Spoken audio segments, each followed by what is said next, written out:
बच्चों नमस्कार। कल हमने हिंदी गद्य के विधाओं के अंतर्गत पढ़ा था कहानी और उपन्यास। आज हम पढ़ेंगे निबंध एवं आलोचना। तो सबसे पहले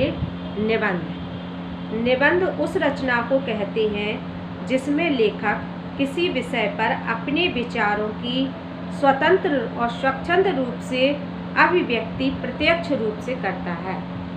निबंध भी सामाजिक, धार्मिक, राजनैतिक समस्याओं को उद्घाटित करने वाले होते हैं और यह भी एक निश्चित उद्देश्य को लेकर के लिखे जाते हैं।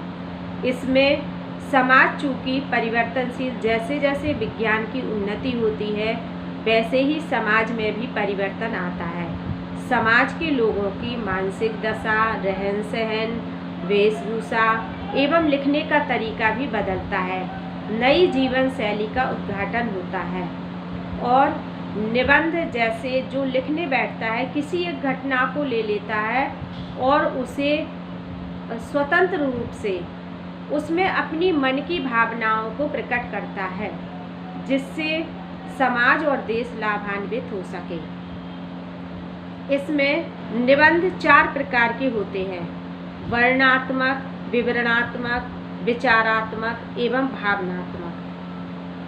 वर्णनात्मक मतलब हम किसका वर्णन कर रहे हैं, किसके बारे में लिख रहे हैं और उसको किस तरह से लिख रहे हैं कि पाठक समझ पा रहा है या नहीं।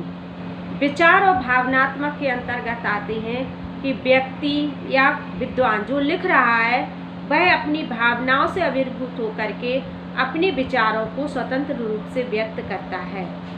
उत्कृष्ट निबंधकार हिंदी में आचार्य रामचंद्र शुक्ल हुए और इनके निबंध चिंतामणि में संग्रहित हैं। इसके अतिरिक्त कई और निबंध विद्वान हुए हैं जैसे बाबू गुलाब राय, इनका निबंध ठलुआ किला, चतुरसेन शास्त्री, अंतस्थल और पदुमलाल पुन्नालाल बख्शी का पंचपात्र आदि श्रेष्ठ निबंध हैं जिनके माध्यम से इन विद्वानों ने समाज का उत्थान किया और स्वतंत्र रूप से अपनी भावनाओं को व्यक्त किया।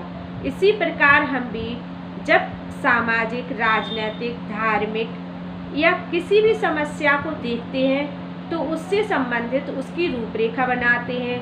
इसके पश्चात हम निबंध को लिखना शुरू करते हैं और निबंध रोचक भाषा शैली में लिखा जाना चाहिए जिससे कि पाठक में रुचि उत्पन्न हो और वह उससे लाभ प्राप्त कर सके। इसके बाद आती है आलोचना। आलोचना किसी साहित्यिक रचना को भली भांति पढ़ करके, अध्ययन करके, उसे समझ करके और उसके गुण और दोषों का विश्लेषण करना ही आलोचना है। आलोचना को समालोचना एवं समीक्षा भी कहते हैं। आलोचना का अभिप्राय किसी पदार्थ, तथ्य, वस्तु की परख सही रूप से करना या किसी वस्तु को भली प्रकार से देख करके उसके गुण दोषों का विश्लेषण करना होता है।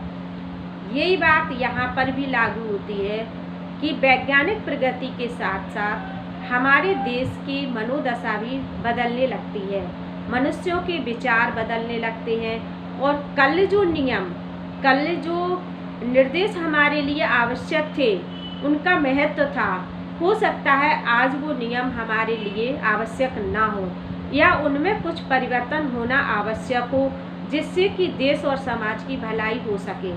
तो जब कोई विद्वान किसी साहित्य, किसी नाटक, किसी निबंध, कहानी आदि को पढ़ता है तो उसे ऐसा लगता है कि इसमें ये बात और रखी जानी चाहिए, ये बात उस हिसाब से सही थी लेकिन आज के परिवेश में ये उचित नहीं है, तो फिर वह अपनी नवीन भाषा शैली में जो लिखता है उसी को हम आलोचना या समीक्षा कहते हैं। द्विवेदी युग में कई प्रकार की आलोचना विद्वानों का प्रादुर्भाव हुआ, जैसे महावीर प्रसाद द्विवेदी की कालिदास की निरंकुशता बहुत प्रसिद्ध हुई।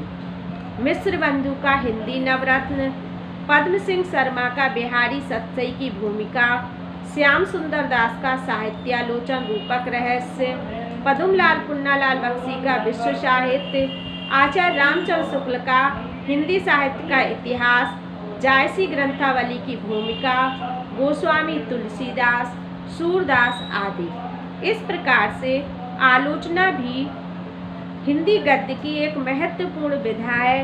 इसके द्वारा वो परिवर्तन होता है जो समाज और देश के लिए बहुत लाभकारी होता है।